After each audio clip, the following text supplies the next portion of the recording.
maisha ya marehemu Ndasima Karwaniro Alexi. Namba ya kwanza ni kuzaliwa. Marehemu alizaliwa pa Luberizi, tarafani Uvira, mkoa wa Kivu ya Kusini, nchini DRC, tarehe 15 mwezi wa 3 mwaka wa 1980. Kwa Kongo tunasema na 18. Pointi ya pili nasema wazazi. Baba yake aliitwa Karwaniro Ruhereshwa Alexi, wa ukoo wa Balabwe, ni marehemu kwa sasa. Mama yake aliitwa Siaona na Marende, wa ukoo wa Banakatanda, pia ni marehemu kwa sasa. Elimu. Marehemu alisoma kama ifuatavyo.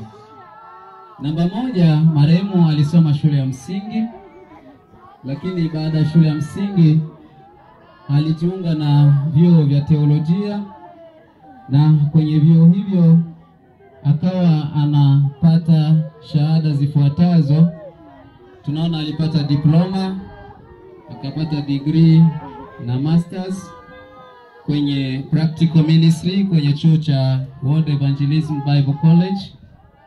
Lakini hakuishia hapo tu, aliendelea pia akasoma shule ya umisheni na kupata degree na masters ya pili kwenye chuo cha Omega Ministries. Na hakuwakomea hapo, aliendelea pia akasoma chuo cha Same Ministries na kupata masters. Hadi kifo chake marehemu alikuwa yupo anaandaa doctorate yake, yani PhD ya umisheni kwenye chuo cha Same Ministry. Ndoa. Hayati Ndasima Karwaniro Elisha alifunga pingu za maisha na mke wake anayeitwa Asta Mkerina, wa ukoo wa Banyamganga, mnamo mwaka wa 1999 pa Uvira, DRC. Huyu ndiye mjane aliyeachwa. Marehemu alibahatika kuzaa watoto 10, wakiwemo wavulana 5 na wasichana 5 na wajukuu 3, wote wako hai. Namba ya 5, kazi. Hayati Ndasima Karwaniro Elisha alijihusisha na kazi mbalimbali ikiwemo kilimo, biashara ndogo ndogo, ualimu kwenye shule ya umisheni Omega Ministries hapa kambini Nyarugusu.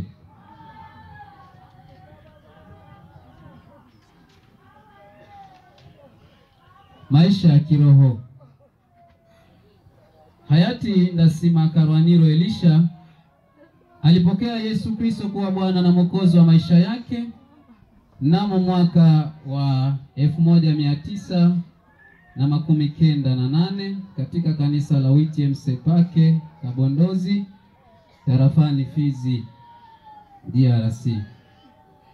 Hapa kambini aliendelea kushiriki kanisa hilo na akawa na huduma zifuatazo kanisani. Namba 1, alikuwa ni mtumishi katika kanisa kama watumishi wengine, lakini pia alikuwa ni mishonari na akawa mshauri katika kamati ya umoja wa makanisa kambini Nyarugusu CPCT, lakini pia alikuwa mwenyekiti wa maendeleo katika tawi la Bersheba JD. 7, kifo. Hayati Ndasima Karwaniro Elisha alikufa kifo cha ghafla bila kuumwa. Aliangukiwa na tawi la mti alipokuwa njiani kuelekea nyumbani kwake siku ya Jumanne tarehe 25 mwezi wa 11 mwaka huu, jioni, kwenye maeneo ya zone ya 4 kwenye kijiji cha Kade, na kupelekwa hospitali kuu ya Nyarugusu na wapita njia. Ilipofika majira ya saa 5 usiku, marehemu aliaga dunia. Hivyo hayati Ndasima Karwaniro Elisha ameishi duniani miaka 45. Ameacha watu 13 ambao tumewasoma hapo juu. Shukrani. Sisi jamaa la Balabwe tumewashukuru watu wote, majirani, kanisa, ndugu, jamaa na marafiki ambao wametufikia ili kututia moyo katika kipindi hiki kigumu. Tunasema Mungu wa mbinguni awabariki sana. Hivyo kama familia tunaomba Mungu ailaze roho ya marehemu mahali pema. Amina. Karibu mjomba mtu.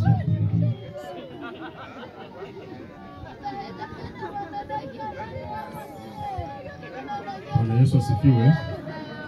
Hatuwezi kukosa kusema Bwana Yesu asifiwe, kwa sababu maandiko matakatifu yanatuambia kwamba tumshukuru kwa kila jambo. Hata kwamba tunalia, lazima tutasema tu Bwana Yesu asifiwe. Kwa kweli ninakuwa na neno moja au mbili. Pengine Kiswahili changu mtakisikia kigeni, basi mtakielewa hivyo hivyo. Neno la kwanza ninasema karibu kwa mkutano wote mzima ambao umekuja kutuzunguka hapa. Mungu apate kuwabariki sana. La pili, nimejisikia kusema kwa sababu hata kwamba ninalia, lakini moyo wangu umefurahi kwa jambo ambalo mmenionyesha. Jambo gani? Huu ushirika ambao mmenionyesha, kwa kweli nimejisikia kufarijika. Sina cha kuwalipa, ila nitasema tu muendelee na ushirika kama na huu. Kwa sababu wakati umepata shida kama na hii, ukikosa mtu wa kukuzunguka pembeni, utalia zaidi na utajisikia hali namna nyingine. Lakini ninyi mmekubali kuacha shughuli zenu. Tangu nimefika hapa siku ya Jumanne, nimekuta mkutano mkubwa sana, na leo tena umekubali kuacha kazi zenu ili kuja kunisaidia kusitiri kijana wangu. Mungu awabariki. Mimi sina cha kuwalipa, lakini siku moja Mungu atawalipa. Kwa mwisho nimalize kwa kusema hivi, mimi ni baba wa huyu kijana Ndasima Elisha Karwaniro. Kwa kweli nilikuwa na kiburi, nilikuwa najisikia kiburi. Kiburi gani? Wababa zetu tayari wote hawapo, wakubwa zangu walio wengi hawapo tena. Mwaka jana nimemzika mdogo kwa Malawi. Nilikuwa na kiburi kujivunia hawa wa vijana. Nilipokuwa nikihesabu katika nyumba zetu asema kumbe siku ndakufa fulani hawezi kukosa. Siwezi nikafa leo na nikazikwa hapo hapo. Hapana. Hicho kiburi kikawa ndani mwangu. Na siku moja nilimwambia kwa Bujumbura kwamba hata uende Kanada, Marekani, nikifa Kongo tu hawawezi kunizika, wataniweka kwenye mochwari mpaka utafika. Akacheka akasema ndio, mimi ni kijana wako mkubwa, mimi ndio nitasema neno. Ndio tofauti sasa. Sikungua kupenda hivyo. Baba, uende kwa salama. Tunashukuru kwa kazi zote umezitenda kwa familia yangu. Mungu akusaidie. Asante. Kabla wajomba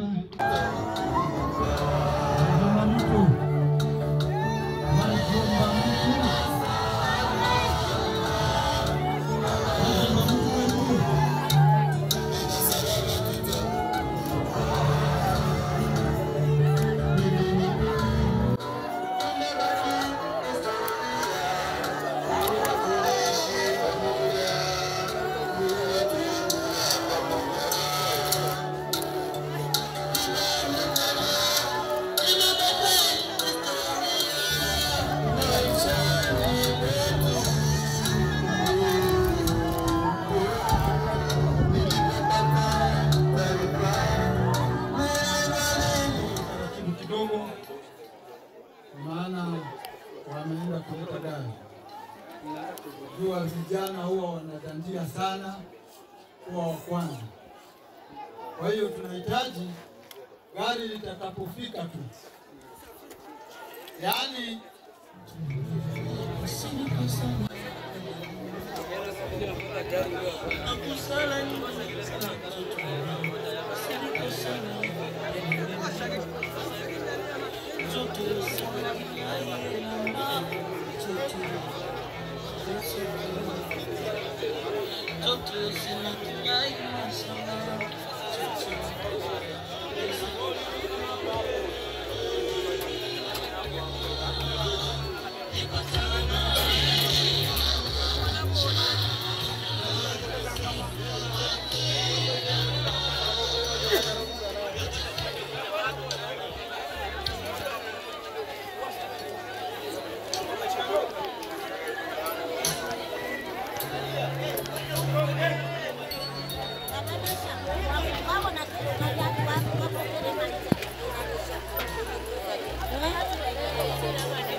Thank you.